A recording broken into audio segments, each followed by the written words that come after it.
Alrighty, episode 12, looking at Bulba from EG, playing into Ricky, Clock, and Phoenix, and Ember. This is what I would consider a really hard Clockwerk game, and he won. So I'm really curious to see what he does here to win, essentially. Because I can't fucking stand playing Clockwerk into Bane. I just want to, like, get on top of people and run them down, and then they just get nightmared. I'm like, I want to die. Or I get nightmared, and then I can't run at people, and it's like, you want to kill yourself, you know? Bulba, gold tier Clockwerk player. Send one to the locker. An astronomical price. It's in the bag. So another Boots Tango's Clockwerk. I feel like the only variation we've seen for this is GH going stat items last video. Maybe there's been other variations, but I'm pretty sure this is the main one. Everyone just seems to go Boots on Clock. To be fair though, in GH's lane he was trading 30 quite a lot. seconds to battle. Stare into the abyss. Goes Q level 1.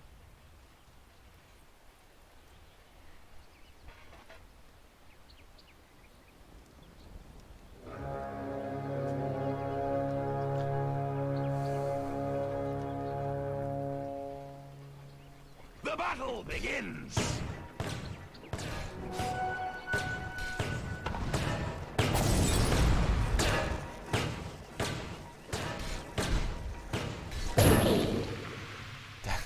Damn. They forced him to go chains of 1, ouch.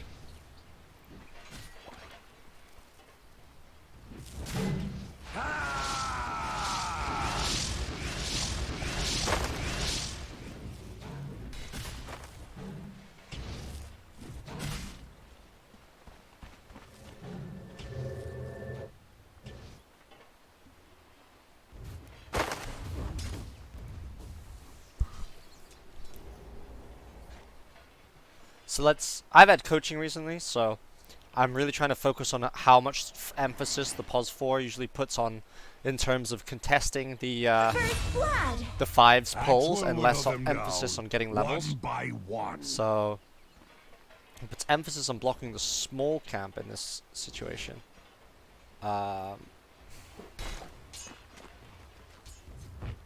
Pulls it at 105. What?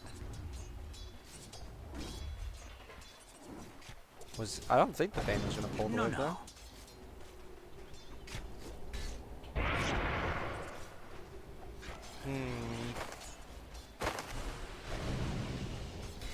So contest the 127. Might get the tail end of this wave on the Bane. No, not even. Alright. So he doesn't. I'm going to assume he basically does not trade at all until the 157, I think. The 157 timing. Let's see if he trades. Takes the wave aggro. He's got 154. He's just going to drag it in the complete opposite direction beforehand. Blocks the small camp again. Bane might nail that. Forces Bane to miss the pull again by pulling it. Okay, let's see what time he does it. Was that 154? 154. Bip takes it left. That's incredibly effective, especially in a lane where you know you don't necessarily win the trades. Like, this fucking Bane is just going to press Brain Sap and waste his time. You don't want to be trading with Bane if you can. So I wonder if he's still level 1. I wonder if he actually just rinse repeats.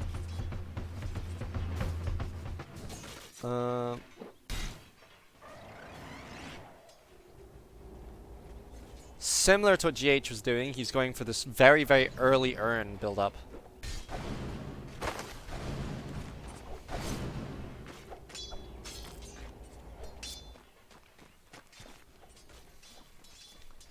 So Boots allows him to move himself in and out of position to contest waves, right?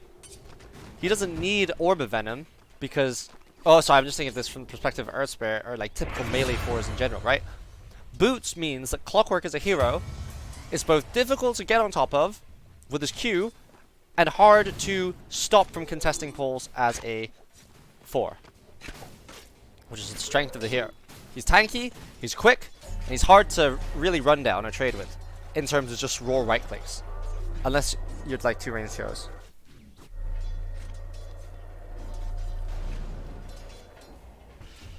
Again, he's not really traded that much HP in terms of resources. A couple right clicks here and there, but his primary objective has been to secure farm for the Enigma essentially, till he's strong enough to fight.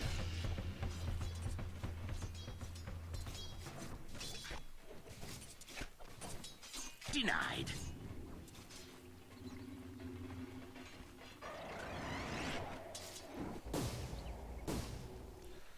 Spots out the Bane's stacking or pulling, or I'm not sure. Looks like a pull. Ah, beats me.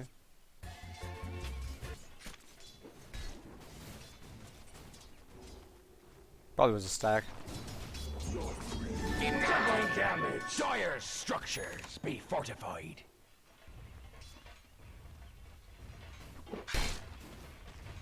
Surprised he didn't trade there. I would have pressed my Q and I would have, if I know the Bane is pulling and I'm not planning on contesting the Bane, I would 100% go and contest there. You're at full mana, like, unless he's My blade is swifter. waiting for a play, but I mean,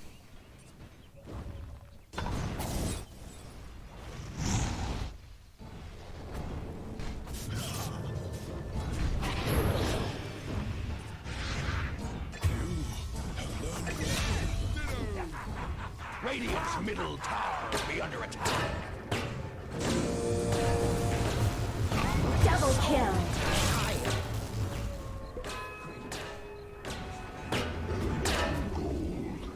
Jackpot. I mean, Dire's top tower. I still will be feel under like he attack. could have made that Q play on bot lane. It doesn't have to be much. It would just force this Ricky to get through at least a little bit of his regen and maybe prep for plays later. So now he's in top lane. He's very much leaving the lane to his Enigma. Because like I was thinking, the Bane lane for Clock is quite difficult. You can't really run people down because you get nightmared. Like, and if you want to cogs, like, if you want to run someone down, Bane is just so fucking tanky. It's kind of hard. You have no real burst damage.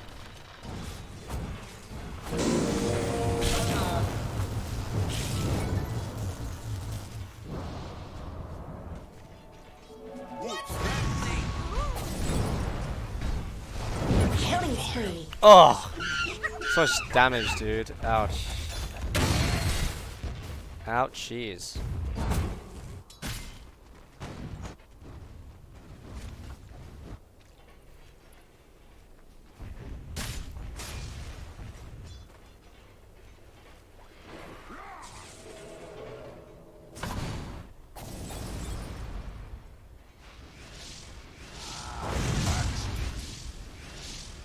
So he's still very much just playing top and mid right now. He doesn't want to contest this lane bot.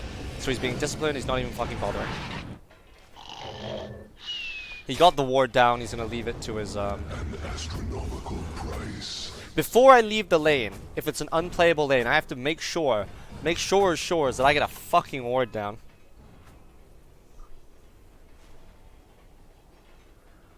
Playing in the enemy jungle right now, Radiant's rapping on the middle axe. tower be under attack. Very simple, clear kill threats this game. Enigma doesn't pose that much of a threat, so that's fine. He doesn't play around the Enigma. So back when I had an Enigma in my earlier game, right? Do I maybe just play with my troll, honestly? Fuck, where is it? It was like this, my first yeah, right? So at 10 minutes, my Enigma's the second most farmed hero in the game. But I have insanely good kill threat with Troll and Lion. It's a lot harder to kill Bane Faceless Void as Earth Spirit Enigma than it is to kill Phoenix Clockwerk as Lion Troll, and Earth Spirit. So by like 5 minutes, I should be basically leaving a ward in this guy's lane and be like, Toodaloo, I'm not coming back here for a while. You're gonna just free farm. Kind of like how what Nigma does with Mind Control's Beastmaster in some games when Miracle plays a very high tempo carry. I believe it was a Leshrac was the last example of this that I saw. Where you basically leave your 3 to become a beast, right? I can leave this Enigma to just farm. Get his Blink. Get his Beak or his Necros. I don't know. This fucking build is Omega lol. BKB is also garbage in this game. I don't know what the fuck he builds. I would probably, I don't know, Blink Octarine Core, man. Who fucking knows? And I just play top lane, right? If I'm just constantly playing with my... doesn't even matter if my troll wants to farm. Because I can't kill anything with my Void Spirit because he got spanked on mid. So, if my strongest hero in the game is my carry, I play with my fucking carry, regardless of what he wants to do.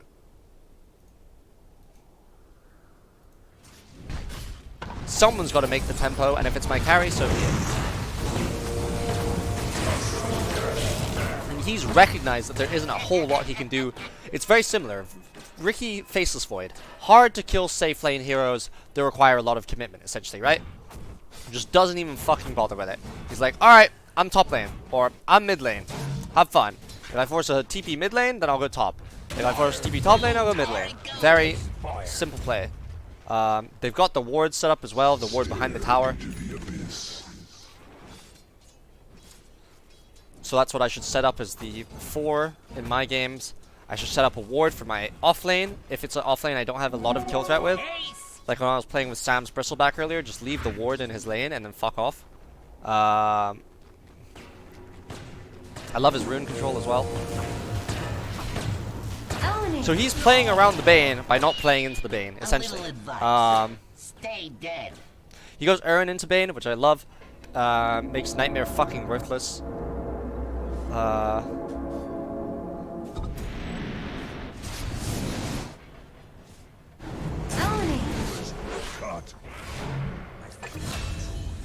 So BSJ is playing top lane now. Dire's top tower be under attack. Radiant's bottom tower be under attack. Bob was saying hi. So 3k net worth lead, and Bulba's 2-0-2, right? He's just playing for these high percentages. There's no reason to play with people that you can't play with, right? Radiant's bottom tower be under attack. He doesn't overcommit. Doesn't make any crazy dives. Bottom tower's fallen. He doesn't get baited in. He just makes the calm decision every time. Rock it on. Whew. Tired. Whew, blah, long day. But the video don't stop.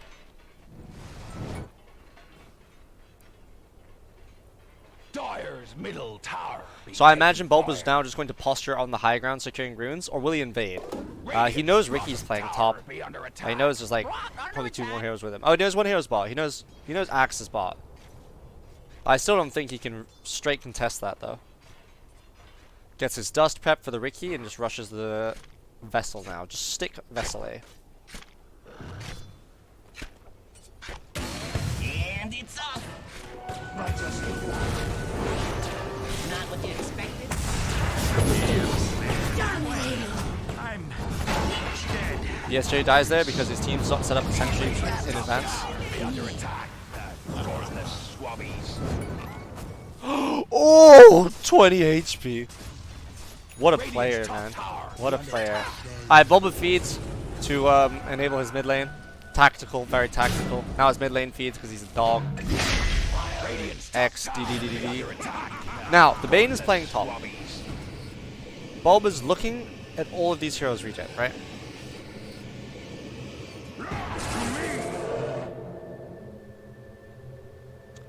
If I'm Bulba in this situation, my Jug has no Omni Slash. There's 4 heroes top lane.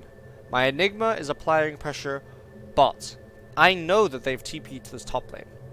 Would I TP back to top lane? Or would I walk to top lane?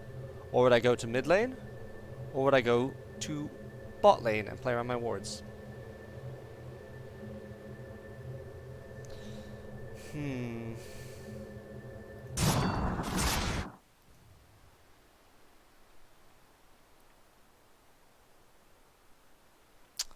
What would I do? I would be uncertain here. I know they've committed a lot of resources top lane. I would probably check how strong my Enigma is.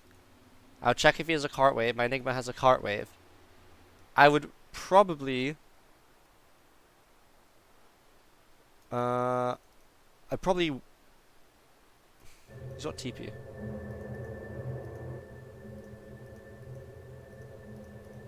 I'd probably just go bot and pressure this tier 2 with Enigma. I've got my vision set up. I'm... Got ulti soon. Would I TP? Maybe. Probably just walk bot. I'd walk bot and set up with, and link up with my Enigma. That's what I would do.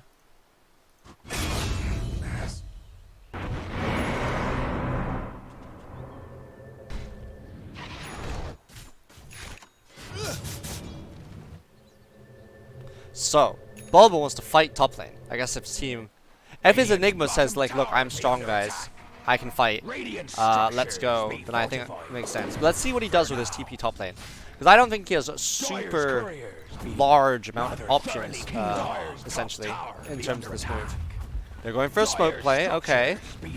Okay. For now. Radiant's middle tower be under attack. Dire's top tower. They see two heroes bot lane. Enigma's TP. Initiate onto the axe. Enigma cancels TP.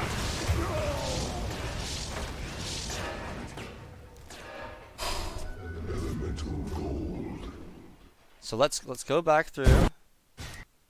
So what their call here was from the Enigma. Look guys, I'm gonna force these heroes bot lane regardless. We can take a fight top afterwards. That's probably what the Enigma's saying.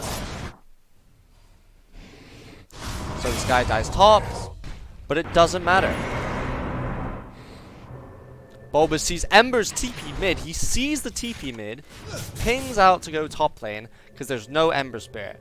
Meanwhile, Enigma's playing bot. So he's anticipating they're gonna go back and defend their tier 2. Radiant structures be fortified. And that's why he's waiting on the high ground. Got his shit ready. Dire's couriers being killed. Dire's top Ember's showing on map again. They smoke. Haven't seen Phoenix yet. For now. Radiant's middle Now they see tower Phoenix on be map. under attack. Dire's top tower be under attack. And thus the move works out well. His next objective is top or mid. But this also stems from the fact his Enigma's applying pressure, right? If that Phoenix was still top, maybe that move doesn't quite work out.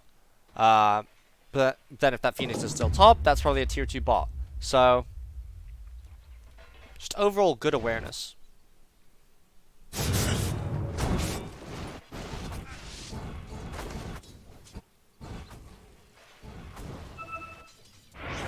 Invisibility.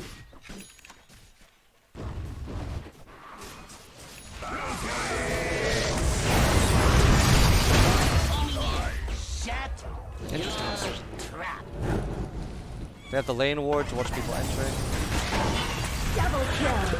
I keep my enemies close, and their corpses closer.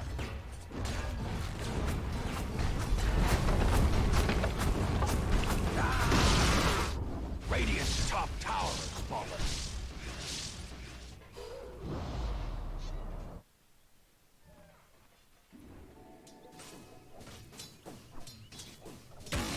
Incoming.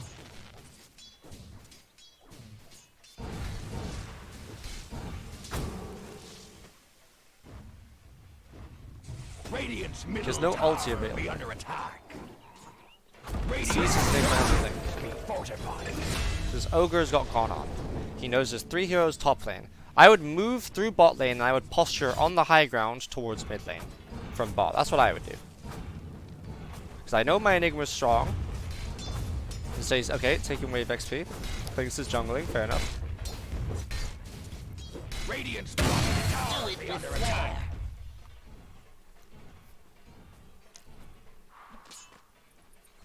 And now back through top. Recognizes where they're applying pressure.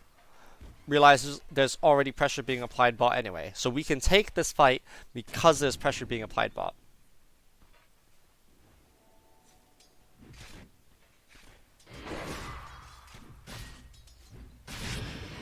Ooh. BuLba gets caught.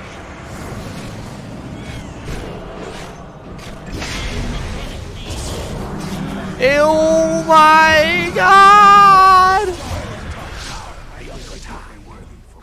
BuLba bait! What a player.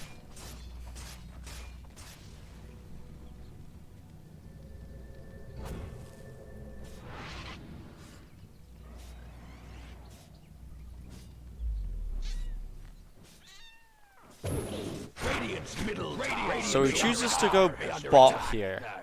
They've secured top of, they've secured top, and they just, did they just get mid? And they just took mid. So they've taken all the tier ones now. So if I were Clock, I would probably want to be at this fight. I don't know. He knows they have no supernova. It's not like he's gonna kill BSJ. Like, he could always just be taking this fight mid. Dominating. Double kill. His team is winning without him, eh?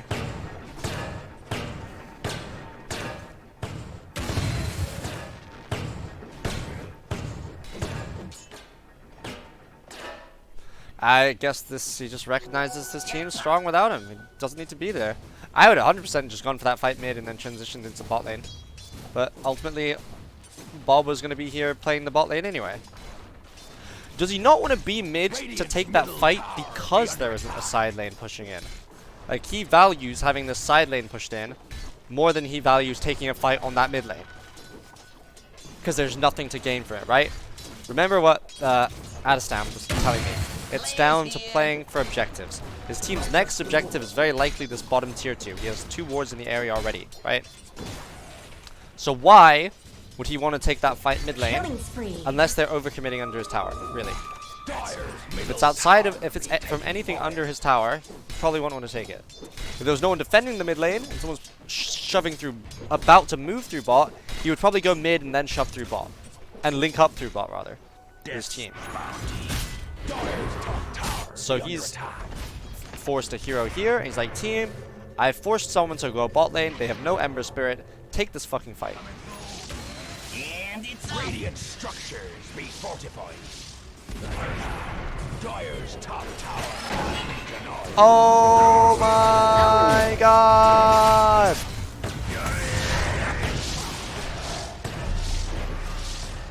Dominating. Your journey ends.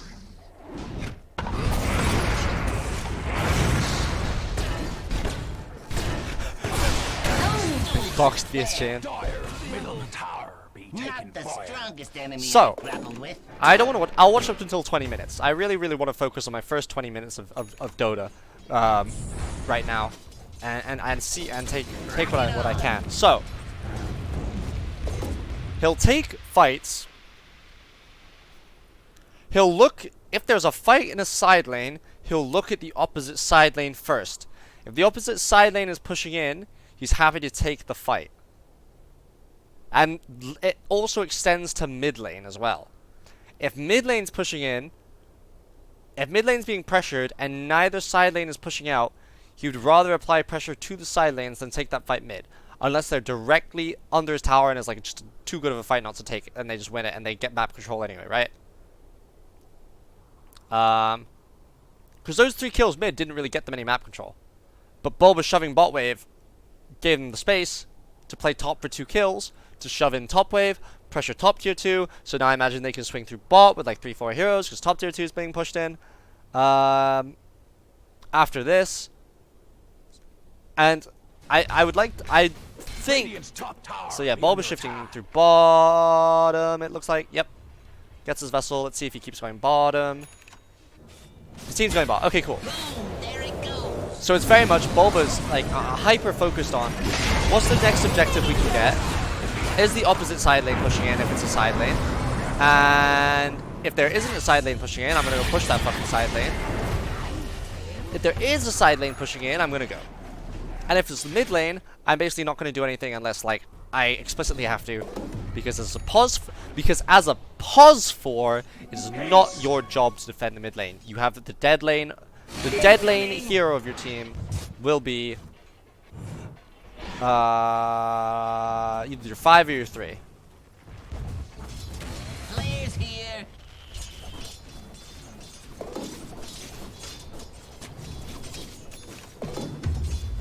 Coming in.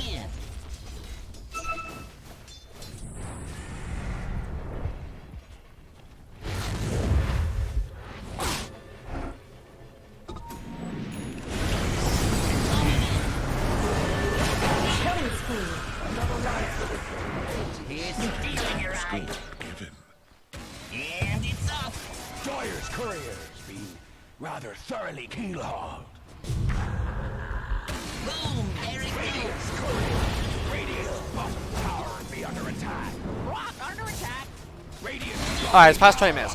I think I've taken everything I really wanted to focus on already from that game. So, all right, that's episode 12. Mostly just focusing on what BuLba prioritizes in terms of lane.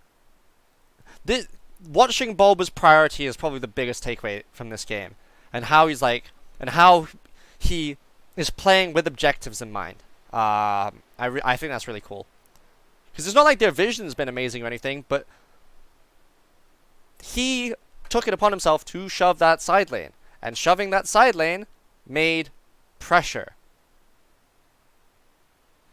Did he even TP to shove that side lane when he did it?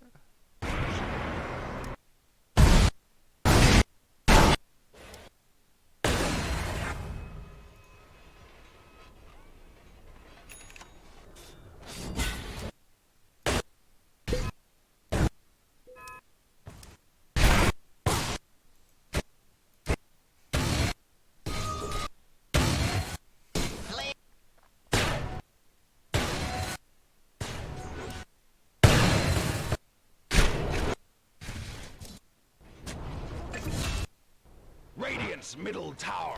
So he TPs to this lane, Spree. he shoves the lane until his TP is back on cooldown, and then it's just done. As soon as his TP is back on cooldown again, he's looking to take a fight. So 75 seconds of inactivity to apply pressure.